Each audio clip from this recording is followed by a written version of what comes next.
Star heroine Ileana ఒక ఊపు ఊపేసింది Goa beauty. మొత్తానికి తన అందచందాలతో టాలీవుడ్ని ఫిదా చేసింది. తెలుగే కాదు, అటు తమిళం, మలయాళం, బాంబేలో, బాలీవుడ్లో కూడా ఇరగదీసింది. అయితే ఉన్నట్టుండి మాయమైపోయి తన కెరియర్ని అస్తవ్యస్తం చేసుకుంది. ఇప్పుడు ఏకంగా ఓ బిడ్డకి తల్లి అయిపోయి అసలు ఎక్కడుంది, ఏం చేస్తోంది, ఇంతకీ ఆ బిడ్డకి తండ్రి ఎవరో పరిచయమే చేయలేదే అని అందరూ ఫీల్ అయిపోతున్నారు.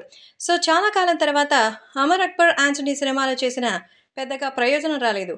సో కొద్ది రోజులుగా తన కొడుకును అల్లారు ముద్దుగా పెంచుకుంటూ నెట్టింట్లో సందడి చేస్తోంది. ఆ అభిమానులతో తన ఫ్యామిలీకి సంబంధించిన ఫోటోని షేర్ చేసి హ్యాపీగా ఉన్నట్టు చెప్పింది. కానీ తాజాగా మరో షాకింగ్ న్యూస్ ఇచ్చింది. డెలివరీ తర్వాత తనని హెల్త్ ఇష్యూసే మరి బాగా ఇబ్బంది పెడుతున్నట్టుగా చెప్తోంది. డిప్రెషన్తో పాటు నిజంగా నిద్రలేమి సమస్యతో సతమతమవుతున్నానని చెప్పింది. దాని నుంచి బయటపడేందుకు కూడా ప్రయత్నిస్తోందట. ఈ విషయంలో తన కుటుంబ సభ్యులు తనకెంతో తోడుగా ఉన్నారని, ఆరోగ్యంపై శ్రద్ధ వహిస్తానని చెప్తోంది. తన కొడుకు తన దగ్గరుండి చూసుకోవడంతో సోషల్ మీడియాలో యాక్టివ్గా ఉండలేకపోతున్నానంటూ చెప్తోంది. కొడుకు ఫోనిక్స్ తన జీవితంలోకి రావడం గొప్ప విషయమని, ప్రస్తుతం కొత్త జీవితాన్ని ఎంజాయ్ చేసేందుకు ప్రయత్నిస్తున్నట్టుగా చెప్తోంది. ఇక ఇలియానా మైఖేల్ డోలాన్ను సీక్రెట్గా పెళ్లి చేసుకున్నట్టుగా అయితే సమాచారం. మొత్తానికి తన పర్సనల్ లైఫ్లో తన డెవలప్మెంట్తో పాటు ఇలా హెల్త్ ఇష్యూస్ కూడా ఇబ్బంది పెడుతున్నాయని చెప్తూ ఎంతగానో బాధని వ్యక్తం చేస్తోంది.